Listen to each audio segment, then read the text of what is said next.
ये और ये अपने कॉन्वर्सेशन में थे, इनको अभी तक जीरो आइडिया कि हुआ क्या है। जब मैंने सीसीटीवी बताया तब इनको पता चला। एब्स कॉन्ट्रैक्ट करने का जो एक कंट्रोल रहता है ना बॉडी में, वो मैं अभी फील नहीं कर पा रहा हूँ। तो ये लाइफ में फर्स्ट टाइम हुआ है ऐसा, और इतना ब्लोट के साथ भी इतना पेट मेरा बाहर आज तक कभी निकला नहीं है। So I just show you raw basically. So this is how it looks. And basically अभी मैंने कुछ खाया भी नहीं है, तो ये पूरा ये जो एरिया है ये पूरा स्वेलिंग है। कॉन्ट्रैक्ट में ट्राई कर रहा हूँ ऐसे पूरा प्रेस करने की, बट मैं इतना ही कर पा रहा हूँ। यूजुअली मैं पूरा वैक्यूम कर देता हूँ, सो वो नहीं हो रहा है। तो ये एक चीज़ है जो रहने वाली है फॉर अ फ्यू डेज, ऐसा बोला है मुझे। एंड बेसिकली टिश्यू पूरा डैमेज हो चुका है ये एरिया का। यहाँ से ब्लड टेस्ट हुई थी और यहाँ पे आईवी चढ़ाया था। फिलहाल के लिए तो इतना ज़्यादा ये एरिया टाइट हो चुका है कि मैं कुछ फूड भी खा नहीं पा रहा हूँ।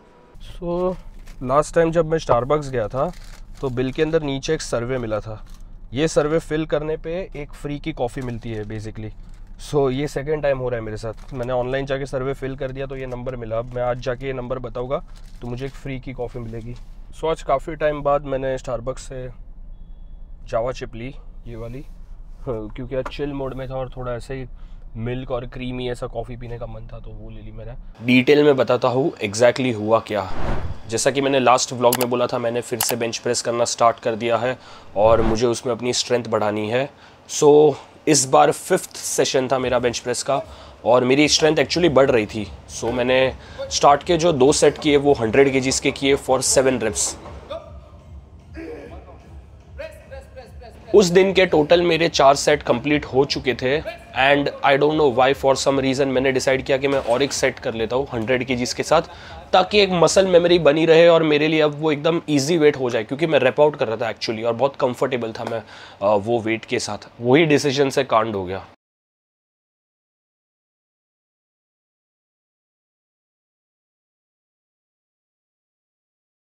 ऑब्वियसली वीडियो देख के समझ गया होगा, इम्पैक्ट बहुत अलग लेवल का था, बहुत ज़्यादा हेवी था। और वो रॉड 3 बार बाउंस हुई। बेसिकली वीडियो में इतना ठीक से दिखेगा नहीं, बट वो गिरी एक बार बहुत हाइट से, अच्छे खासे हाइट से बाउंस हुई और फिर इधर ही यहाँ पे वाइब्रेट हुई 2 बार। तो वो जैसे ही तीसरे बार यहाँ पे रेस्ट हुई, मैंने तुरंत हाथ डाल के पुश कर दिया। वीडियो में देख के ऐसा लग रहा होगा कि जो स्पॉटर है वो लिफ्ट करके हेल्प कर रहा है, बट एक्चुअली वो टाइम पे इतना ज़्यादा लाइक एड्रेनलिन रश था कि मैंने खुद से ही वो वेट को ऐसे पुश कर लिया एक हाथ से और मैं निकलने की कोशिश कर रहा था वहाँ से। और उसके बाद जो हुआ वो मेरे लाइफ का सबसे घटिया एक्सपीरियंस था, क्योंकि मैं ब्रीद नहीं कर पा रहा था, breathe out technically. So basically हुआ क्या, यहाँ पे इम्पैक्ट गिरने की वजह से डायफ्राम जो होता है वो कॉन्ट्रैक्ट एंड रिलैक्स होता है, तो वो रिलैक्स नहीं हो पा रहा था, जिसकी वजह से जो मैंने ब्रीद इन किया होता मैं ब्रीद आउट नहीं कर पा रहा था, मैं एक्सहेल नहीं कर पा रहा था, यहाँ पे एयर फंसा हुआ था। तो बहुत ज़्यादा अनकंफर्टेबल फील होने लगा मुझे। और वो टाइम पीरियड कुछ बाद में वीडियो देख के मुझे पता चला कि लाइक 25 सेकेंड्स तक मेरी वैसी हालत थी, बट वो मोमेंट पे मुझे ऐसे फील हुआ कि वो 2 मिनट हो चुके हैं। टाइम इतना ज़्यादा वो स्लो फील होता है एंड वो बहुत बेकार एक्सपीरियंस था। और इनफैक्ट बहुत बोल्ड स्टेटमेंट है, बट मुझे उस पर्टिकुलर मोमेंट पे ऐसे लगा कि मैच मर जाऊँगा ऐसा जिम में। और वो टाइम पे मल्टीपल थॉट्स चल रहे थे दिमाग में कि लाइक मेरे बेसिकली रिप केज, मेरा ऑर्गन्स, मेरे ब्रेथ अटकी हुई है। मैं गया, मतलब मुझे ऐसा लग रहा था कि सब कुछ डैमेज ना हो गया हो अंदर से और मैं जा रहा हूँ बस ऐसे। तो बहुत घटिया टाइम था वो, जस्ट दोस 20 सेकेंड्स। फिर वहाँ पे बाजू में एक बॉडी बिल्डर थे और उनके साथ उनके एक कोच थे, तो वो 2 जन आए और उनको एक्सपीरियंस मतलब है ऑब्वियसली इन चीज़ों का, क्योंकि उन लोगों ने ऐसे एक्सीडेंट्स बहुत देखे होते। तो वो आए, उन्होंने तुरंत मेरा जो उनके कोच थे उन्होंने मेरा हाथ पकड़ा तुरंत और बोला कि तू सिर्फ और सिर्फ ब्रीद इन और ब्रीद आउट करने पे फोकस कर फिलहाल। तो मैं नोज से ब्रीद इन कर पा रहा था, बट यहाँ से जैसे कि मैंने बोला मैं ब्रीद आउट नहीं कर पा रहा था और ना ही मैं कुछ बोल पा रहा था, मेरा मुँह अटका हुआ था ऐसा। तो वो मोमेंट पे इन्होंने मेरा इधर से हाथ पकड़ा हुआ है और उनके साथ जो बेसिकली जो बॉडी बिल्डर है उन्होंने वो पीछे मुझे बैक पे पैट कर रहे थे बेसिकली अच्छे इंटेंशन के साथ। तो हुआ क्या कि उसकी वजह से मुझे और ज़्यादा डिफ़िकल्टी होने लगी और मैं बोल नहीं पा रहा था। तो वो मोमेंट पे मुझे एक्चुअली पैरालाइज्ड फील हुआ ऐसा। तो वो भी एक थॉट था कि मतलब सब कुछ मिक्सअप हो गया बेसिकली। और फिर उनको मैंने कैसे तो इशारा किया और उन्होंने वो मैसेज उनको कन्वे किया कि मत करो ऐसे। और जैसे ही ब्रीद आउट किया तब जाके मतलब ऐसा एक ऐसा लगा कि वापस लाइफ आ गई अंदर। सो वो सबसे घटिया एक्सपीरियंस था मेरा अभी तक का। और ये मुझे ऐसा फील हुआ कि एक लाइफ लाइन मिली है मेरे को वापस, उसके बाद मैं उठ गया और मेरा पेन टॉलरेंस नॉर्मली बहुत ज़्यादा हाई है, तो मैं मतलब ठीक है, मतलब पेन हो रहा था मुझे, वो फील भी हो रहा था, बट मैं ऐसे मेंटली अपने आप को सेटिस्फेक्शन दे रहा था कि ठीक है कुछ नहीं हुआ है, कुछ नहीं हुआ है। और मैं वहाँ से निकल गया, फिर घर गया, घर पे जाके मैंने आइस पैक उठाया और यहाँ पे लगा दिया। और जैसे ही मैंने आइस पैक लिया, मेरी मॉम को डाउट गया कि, क्योंकि मैं कभी आइस पैक यूज़ करता नहीं हूँ, तो मेरी मॉम को डाउट गया कि ऐसे क्यों ले रहे हैं, तो उनको समझ गया लाइक पता नहीं माँ ही है सच्ची में, ऐसे पता चल जाता है देख के। मैंने कुछ बोला नहीं, ना कोई एक्सप्रेशन दिया, पता चल गया, मेरा दिमाग खाने लगे कि क्या हुआ बता। और फिर मैंने बताया, तो मैंने बहुत एग्जैक्टली डिटेल में नहीं बताया, मैंने सिर्फ इतना बोला कि थोड़ा सा लग गया है तो आइस पैक लगा रहा हूँ, ठीक हो जाएगा, ऐसा बोल दिया। बट फिर आइस पैक लगाते वक्त मुझे बैक ऑफ द माइंड ऐसा थॉट आ रहा था कि लेट्स से वो इम्पैक्ट की वजह से कोई भी ब्लीडिंग हुई हो या कोई भी डैमेज हुआ हो, तो उसका जो उसके जो सिम्टम्स है वो इंस्टेंटली नहीं दिखने वाले, ऑब्वियसली वो थोड़े टाइम बाद दिखेंगे। तो मुझे वो सिम्टम्स का वेट नहीं करना था, और वो बैक ऑफ द माइंड मुझे बहुत ज़्यादा डर बैठ गया था कि कुछ ना कुछ ऑर्गन या कुछ तो हुआ ही होगा, क्योंकि इतना ज़्यादा पेन होना नहीं चाहिए ऑब्वियसली। और 100 kgs का रॉड बैंग हुआ है from full range of motion, मेरे हाथ लॉक हो चुके थे उसके बाद से गिरा है, तो इतनी हाइट से गिरा है। और ये थॉट बहुत बहुत ज़्यादा मतलब वो एक हॉरिफाइंग थॉट था मेरे लिए वो टाइम पे। तो मैं निकल गया और सर्जन से एडवाइस लेके मुझे सोनोग्राफी कराने बोला गया था। सो मैं सोनोग्राफी करने गया एंड वहाँ पे इंटरनल ब्लीडिंग के साइंस दिखे, specially in the lower abdomen, ascites.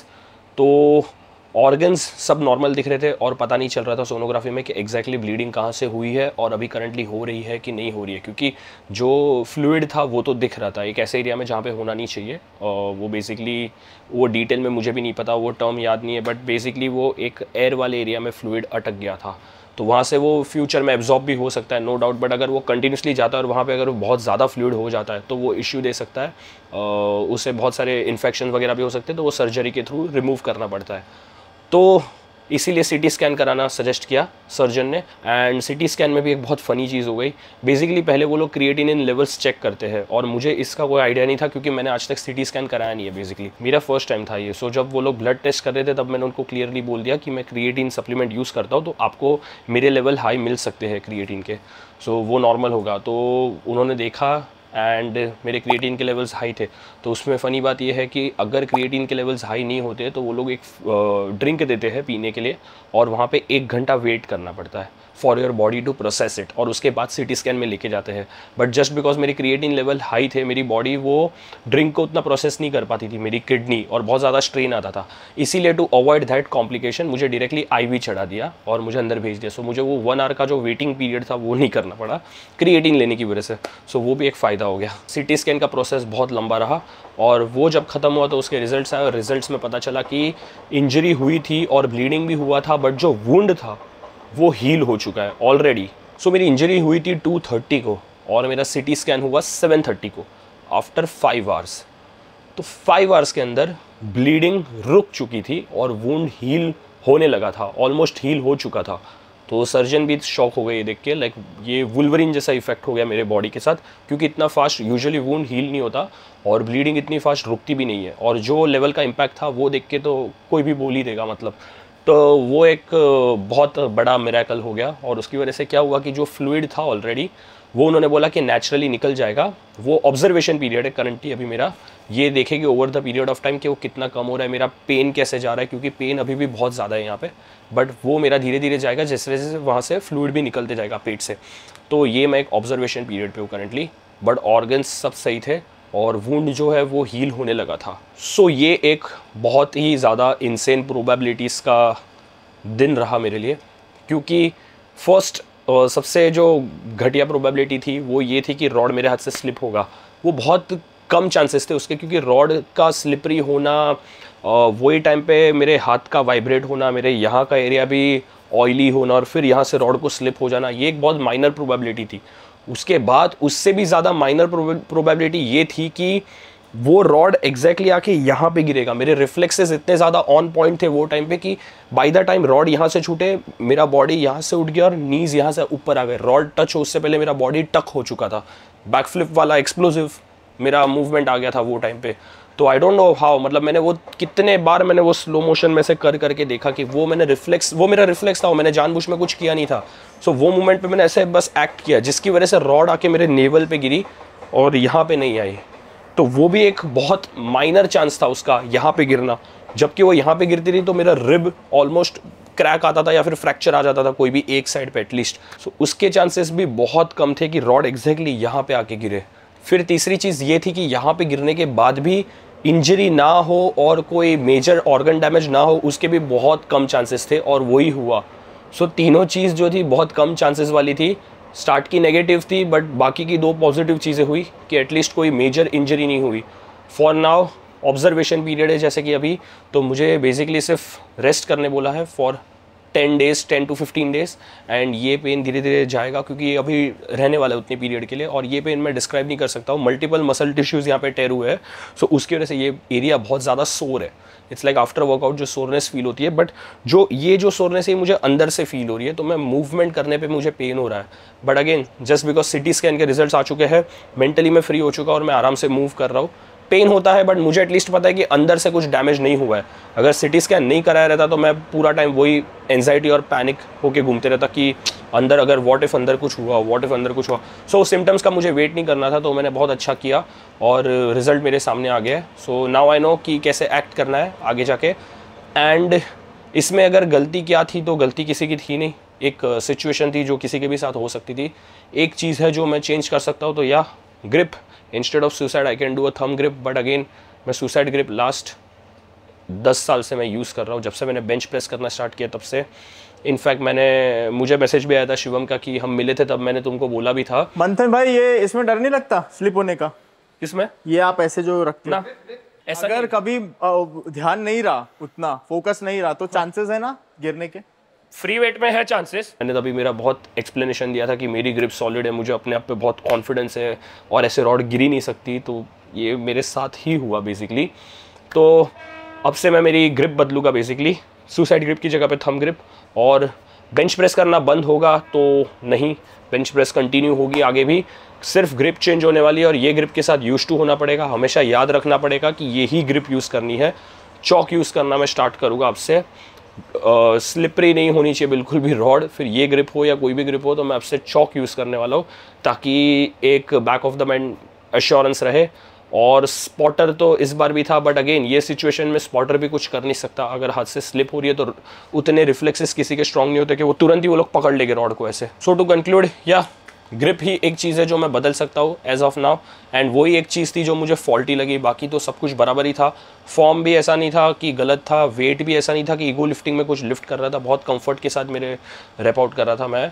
But again एक नया चांस मिला, एक दूसरा चांस मिला है लाइफ में, तो बहुत ही ग्रेटफुल वाली फीलिंग आई कि भाई एटलीस्ट कोई इंजरी नहीं हुई, मेरा प्रोग्रेस रुक नहीं रहा, मुझे बस आराम करना है, रेस्ट देना है, एंड ठीक है स्लो डाउन होना है बट रुकना नहीं है। तो grateful for this life and I have a new found love for life, because ये जो नियर डेथ वाला एक्सपीरियंस था, वो नियर डेथ वर्ड बहुत बोल्ड लगे बट वो मेरे लिए एक फैक्ट है, क्योंकि वो पीरियड जो था ब्रेथलेसनेस वाला, तब मुझे ऐसे ही लगा क्योंकि मल्टीपल थॉट्स घूम रहे थे दिमाग में कि क्या व्हाट इफ़ रिब केज टूट गया, व्हाट इफ़ ऑर्गन कोई डैमेज हो गया, व्हाट इफ़ अंदर ही कुछ हो रहा है, ब्रीदिंग नहीं कर पा रहा हूँ मैं, और व्हाट इफ़ ये सब चीज़ें एडअप होके लीड्स अप टू डेथ। सो बहुत डर गया था वो मोमेंट पे।